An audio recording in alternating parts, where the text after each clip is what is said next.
جو عدم اعتماد ہوا تھا وہ جنرل باجوہ اور جنرل فیض صاحب نے کروایا. ان کی موجودگی میں تمام پارٹیز کو بلایا گیا اور بتایا گیا کہ اس طرح ایگزیکیوٹ ہوگا یہ عدم اعتماد عمران خان کے خلاف. یہ مولانا صاحب کہہ رہے ہیں سر. میں اس کے بارے میں تو نہیں کہہ سکتا کہ ظاہر ہے ان کے نالج کو وہ تو چکے وہاں موجود تھے.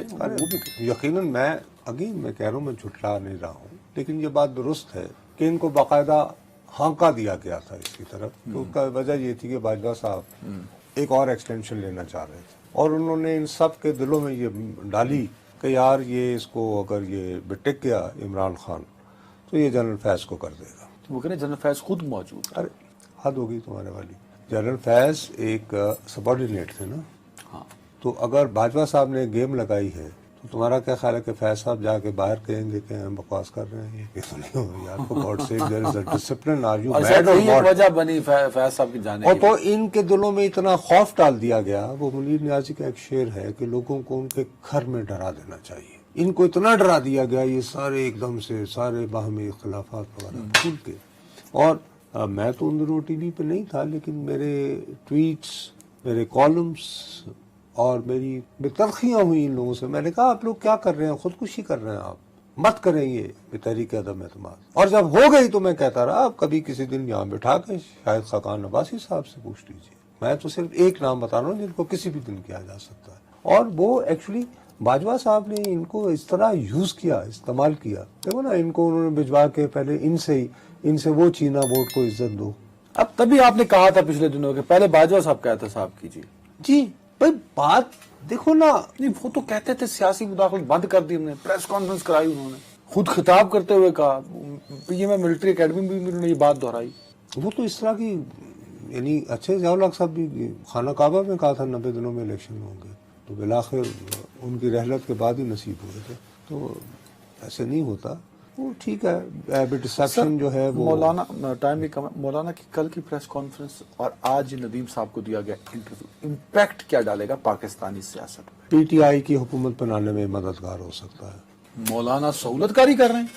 میں یہ کچھ لفظ نہیں کہہ رہا. میں یہ کہہ رہا ہوں کہ اس سے یہ کہ چونکہ اب وہ ایک فضا تو بنا رہے ہیں نا کہ دھاندلی والی بات تو مان لی نا انہوں نے کہ بہت وسیع پیمانے پہ دھاندلی ہوئی. ساتھ میں مولانا یہ بھی کہہ رہے ہیں کہ سنا ہے کہ لاہور سے جتوایا گیا ہے. اور ساتھ میں عدم اعتماد والی بات بھی وہی کر رہے ہیں جو خان صاحب کیا کرتے تھے. اچھا ایک اور بڑی دلچسپ بات مولانا اچھا صاحب اب لطیفہ یہ ہے کہ اس پوری بات سے ان کو کیا ذاتی طور پر فائدہ ہے؟ کچھ بھی نہیں ہے. لیکن یہ ہے کہ اگر تم نے مجھے ٹھکرایا، اس قابل نہیں سمجھا، وہ سمجھتے ہیں کہ ان کو ڈچ کیا گیا یا انہیں آن بورڈ نہیں لیا گیا، ان کے ساتھ دھوکہ کیا گیا. انہوں نے کہا اچھا پھر دیکھنا پھر ابھی مولانا صاحب اگر نیگوشیٹ کر لیں تو جے یو آئی کی حکومت بلوچستان میں بن سکتی. میرا اپنا خیال ہے کہ آج نہیں بلکہ کل کی پریس کانفرنس سے آن ورڈ، جب آپ خود کہہ رہے ہیں، جب آپ بھی یہ کہہ رہے ہیں کہ نواز شریف صاحب کی لاہور سے جیت مشکوک ہے، تو کیا نواز شریف کو کسی اور دشمن کی ضرورت ہے؟ ٹھیک کہہ رہے ہیں. بس میں کی پیار بچ کھٹیا. نہیں مولانا صاحب نے اپنے طور پہ ہی ہواؤں کا رخ بدل دیا. نہیں ایسی بات نہیں ہے نا. اپنے طور پر کوئی کچھ نہیں کرتا ہوتا. گیم ہوتی ہے، بنی ہوتی ہے، اس میں آپ اپنا راستہ نکالتے ہیں اور مولانا صاحب نکال رہے ہیں کیونکہ وہ کہتے ہیں کہ میں جب آیا تھا سیاست میں تو میرے سارے بال کالے تھے، اب سفید ہو گئے. اب ایک بھی کالا نہیں. دھڑا دھڑ انٹرویو دے رہے ہیں. کل تو 2 انٹرویو دے دیے آپ. اور بھی وہ ہو جائیں گے جب تک ان کا مقصد حاصل نہیں ہوگا. اور مقصد ان کا یہی ہے کہ ہم تو ڈوبے ہیں صنم، تم کو بھی لے ڈوبیں گے. اور یہ صنم نواز شریف صاحب ہے. شہباز شریف نہیں نواز شریف نہیں ہے. شہباز شریف اور ان کے سرپرست اعظم نہیں، ان کے سرپرست. اور میں جمع کا صیغہ استعمال کر رہا ہوں، واحد کا نہیں. جی اور کیا حال ہے، کیسے ہیں؟ بالکل ٹھیک ٹھاک ہوں سر. ٹھیک ہے، بہت اچھے ہیں. لیکن آخری سوال میں پھر بھی آپ سے پوچھتا ہوا جاؤں گا. مجھے یہ بتائیں منڈے کو جب ہم آئیں گے تو کیا شہباز شریف وزارت عظمیٰ کی دوڑ میں ہوں گے؟ خدشہ کیا کہتا ہے آپ کا؟ اگر وہ سیانے آدمی ہیں تو ابھی کہیں کہ جی بالکل یہ انہوں نے نام کا اعلان کیا ہے. میں اس وقت تک جو ہے وہ جب تک کلیئر نہیں ہو جاتا I am willing to give them ample time. اور بہتر یہی ہے کہ ان کا حق بھی بنتا ہے ہو جائے. ان کو دے دیں.